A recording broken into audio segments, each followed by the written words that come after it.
ఏంటి? As per your analysis ఏంటి?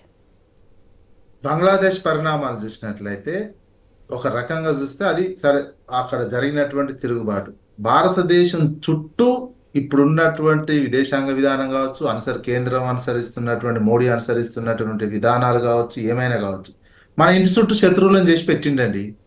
మొత్తం శత్రువులే. గతంలో బంగ్లాదేశ్ మనం వినేది, శ్రీలంక మనం చెప్తే వినేటట్టుండే, నేపాల్ మనం చెప్తట్టు వినేది, ఆ, ఇక ఆఫ్ఘనిస్తాన్ పాకిస్తాన్ అంటే ఎప్పటి నుంచి అయినాడు.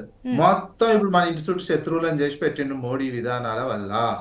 ఈ విధానం ఇప్పుడు సరే, హసీనాకు అదన్నారు, హసీనాకు బహిరంగంగా భారతదేశంలో పెట్టుకున్నామని బహిరంగంగా మోడీ చెప్పేంత ధైర్యం చేస్తున్నారా? ఏదో దాచిపెట్టినాం, దొంగతనంగా దాచిపెట్టినాం అన్నట్టు ఆ, చూపిస్తున్నారు. ఇక హైదరాబాద్కు వచ్చేవాళ్ళు. మరి ఇదంతా ఎవరంటే దేశ రక్షణేగా. దేశ రక్షణ చూడాల్సింది కేంద్రం. ఎన్ని వేల కిలోమీటర్ల నుంచి హైదరాబాద్కు వస్తున్నారంటే మరి దేశంలో ఏం చేస్తున్నారని మోడీ గారు దేశ మరోపక్క రక్షణ రాష్ట్ర ప్రభుత్వం బాధ్యత కూడా రాష్ట్ర ఉంటుంది. ప్రభుత్వాన్ని ఏముంటదండి? రాష్ట్ర ప్రభుత్వాన్ని ఏముంటది? ఇన్ని బార్డర్లు దాచి, బార్డర్ దాటి బీజేపీ పాలిత రాష్ట్రాలు దాటి ఎక్కడో ఇక్కడ సెంటర్లు ఉన్న తెలంగాణ హైదరాబాద్కు వస్తున్నారు అంటే ఎంత అంటే దేశం అంతా మత పిచ్చి లేపుతున్నారు తప్ప దేశ రక్షణ చేయట్లేరని అర్థం కదా. బీజేపీ దేశ రక్షణ ఎక్కడ చేస్తుంది? బంగ్లాదేశ్ ఇంత గొడవ కాగానే బంగ్లాదేశ్ వాడు వీడికి వచ్చి ఉంటుండే ఇక దేశ రక్షణ ఏముందండి? గొడవ కాగానే బంగ్లాదేశ్ లో గొడవ అయితే ఈడికే వచ్చి ఉండే, శ్రీలంకలో గొడవ అయితే ఈడికే వచ్చి ఉండే, పాకిస్తాన్ లో గొడవ అయితే ఈడికే వచ్చి ఉండే, ఆఫ్ఘనిస్తాన్ లో గొడవ అయితే ఈడికే వచ్చి ఉండే, నేపాల్ లో గొడవ అయితే ఈడికే వచ్చి ఉండే, మయన్మార్ లో గొడవ అయితే ఈడికే వచ్చి ఉండే. ఈ 15 ఏళ్ళు మరి ఇంకేం రక్షణ? మణిపూర్ వాళ్ళకు మణిపూర్ లో వస్తూనే ఉండే. మరి దేశ రక్షణ ఏమైందండి? ఇప్పుడు ఎలాంటి చర్యలు తీసుకుంటే మనం సేఫ్ అనుకోవచ్చు ఇప్పుడు? ఎందుకంటే దేశ రక్షణ గాలికి వదిలేసి ఇక్కడ ఉన్న ప్రతిపక్షాలను జైల్లో పెట్టుకుంటూ కూర్చున్నారు. ఇది ఇది ఇది దేశ మళ్ళీ మీదంగా చెప్పుకునేది నేనే గొప్ప దేశ రక్షణ దేశ అని చెప్పుకుంటున్నారు. ఇది చూస్తూనే ఉన్నాం కదా.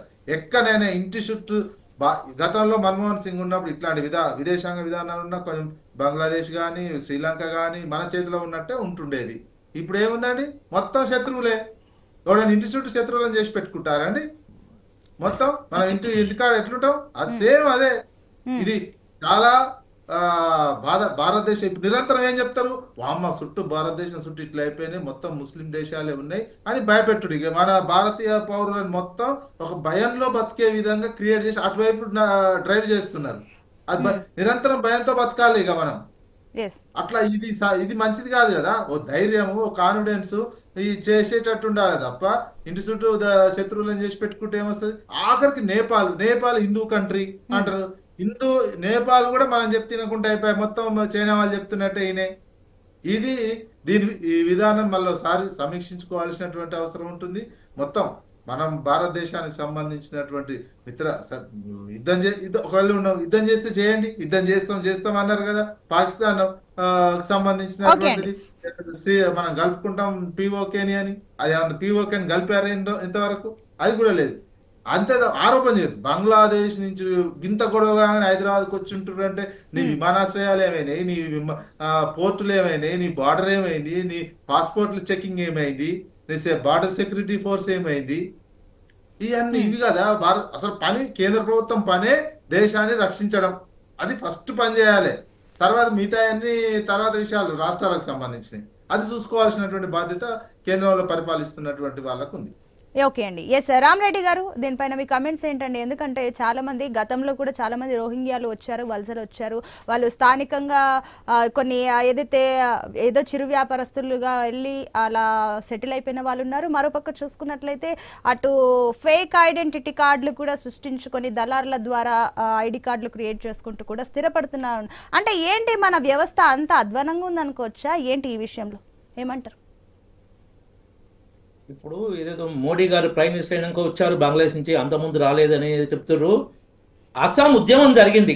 లక్షల మంది విదేశీయులు అస్సాంలో ప్రవేశించి అస్సాం యొక్క సంస్కృతిని వాళ్ళ భౌతిని నాశనం చేస్తారని 1980s లో ఉద్యమం జరిగింది. అప్పుడు బీజేపీ అధికారం ఉందా? ఎందుకు బీజేపీ మోడీ ఒక అనలిస్ట్ లా కాకుండా ఒక ఎంఐఎం పార్టీ అతను లేకుంటే బీజేపీ పార్టీ శత్రువులాగా మాట్లాడుతున్నారు? అనలిస్ట్ లాగా మాట్లాడాలి. ఎన్ని లక్షల మంది వస్తారు? మిమ్మల్ని మాట్లాడిస్టర్బ్ చేయాలి. రాసుకోండి కాదు.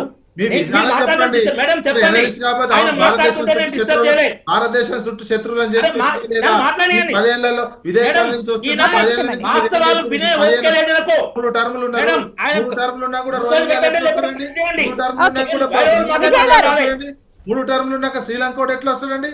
మీరు ఎందుకంటే ఇక్కడ 50 సంవత్సరాల క్రితం 30 సంవత్సరాల క్రితం వచ్చాడు కాదు కదా, ఇప్పుడు కూడా వస్తున్నాడు. మీరు ఊరుకోమనండి దేశ మేడం. రక్షణ అది ఎట్లా ఏమంటారు మాట్లాడండి? మీరు? ఒక మీరు నిమిషం వేరే అండి. MIM, Yes, విజయ్ గారు, ఊరుకోండి. విజయ్ గారు, ఆ, ఇంటరప్ట్ అవ్వండి, BRS పార్టీ ఇంటరప్ట్ అని అవ్వండి, మీకు టైం ఇంకేదో ఇస్తాను. ముద్ర ఒక వేస్తే నిమిషం కాదు కదా అండి. మీరు. విజయ్ గారు, మీరెందుకు నన్ను ఒక క్లారిటీ తీసుకుందామండి. ఓకే విజయ్ గారు, నేను మీకు టైం ఇస్తాను, మీకు టైం ఇస్తాను, మీరు ఇంటరప్ట్ అవ్వద్దు. యాంకర్ గారు ఆయన ఏమన్నాడు? ఎనలిస్ట్ వచ్చిన నేను చేసిన ఈ సబ్జెక్ట్ మీద వాళ్ళు MIM BRS ఏందండి ఏం మాట్లాడుతున్నారు? మరి మీరు మాట్లాడేది ఇంతకుముందు ఎప్పుడు జరగలేదు, ఇప్పుడే ఏం మాట్లాడుతున్నారండి మీరు? ఎగ్జాంపుల్ చేతనైతే చెప్పు, చేతనైతే ఈ దేశాంగ విధానం మీద చెప్పు. నేను అడిగింది చెప్పు. మీరు Yes, ఓకే అండి విజయ్ గారు, మీరు అడిగిన దానికి సమాధానం చెప్తారు. కాస్త ఒక నిమిషం అండి. ఎస్, ఒక నిమిషం అండి. దేశ రక్షణ గాలికి వదిలేసారు. ఇంత గొడవ జరుగుతుంది బంగ్లాదేశ్ హైదరాబాద్ కి ఎట్లా వస్తాడు? ఇంత గొడవ. ఓకే అండి విజయ్ గారు, విజయ్ గారు, ఒక నిమిషం కంక్లూషన్ తీసుకుందాం. విజయ్ గారు, విజయ్ గారు ప్లీజ్ ఒక నిమిషం అండి. విజయ్ గారు, విజయ్ గారు, నేను మళ్ళీ మీకు టైం ఇస్తాను. ఒక నిమిషం అండి. ఎస్, ఆయన చెప్పారు కరెక్టే, కానీ ఆయన నుంచి కంక్లూషన్ తీసుకుందాం. బీజేపీ పాత్ర ఏంటో కూడా చూద్దాం. ఒక నిమిషం అండి. ఆయన వినదండి. ఆయన వాస్తవాలు వినే ఉద్దేశం లేదు. ఒక నిమిషం, ఒక నిమిషం అండి విజయ్ గారు, ఒక నిమిషం. విజయ్ గారు, విజయ్ గారు, విజయ్ గారు, ఒక నిమిషం. విజయ్ గారు, విజయ్ గారు, నేను మళ్ళీ మీకు టైం ఇస్తాను. విజయ్ గారు ఒక్క నిమిషం అండి. ఎస్ విజయ్ గారు, పాయింట్స్ నోట్ చేసుకోండి, ఎందుకంటే టైం తక్కువ ఉంది. ఒక నిమిషం అండి, బీజేపీ వర్షన్ కూడా విందాం. ఒక నిమిషం అండి విజయ్ గారు, విజయ్ గారు, నేను వస్తానండి, మళ్ళీ మీ దగ్గరకు వస్తాను, మీకు టైం ఇస్తాను. ఒక్క నిమిషం కంక్లూజన్ తీసుకుందాం, బీజేపీ వర్షన్ విందాం. ఎస్ చెప్తారు, ఒక్క నిమిషం మీరు ఆగండి, మీరు ఇంటరప్ట్ అవ్వద్దు, మీరు ఇంటరప్ట్ అవ్వద్దు ప్లీజ్ దయచేసి.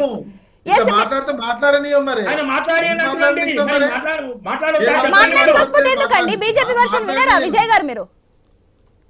పర్సనల్ అటాక్ చేసినప్పుడు ఇదే విధానం ఆయన అభిప్రాయం తెలియజేస్తాడు అంతేగాని మిమ్మల్ని ఏం అనలేదండి. ఒక నిమిషం అండి, ఒక నిమిషం విజయ్ గారిని మళ్ళీ మీ దగ్గరకు వస్తాను, మీరు దయచేసి వెయిట్ చేయండి. ఎస్ రామ్ రెడ్డి గారు చెప్పండి. దేశమంతా దాడులు జరిగితే MIM మీద ED CBI దాడులు జరగవు.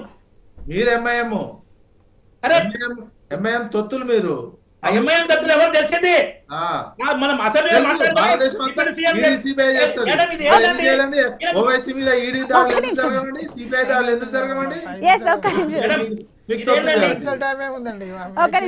మమ్మల్ని అనొద్దు అట్లా, మరి మమ్మల్ని అనొద్దు.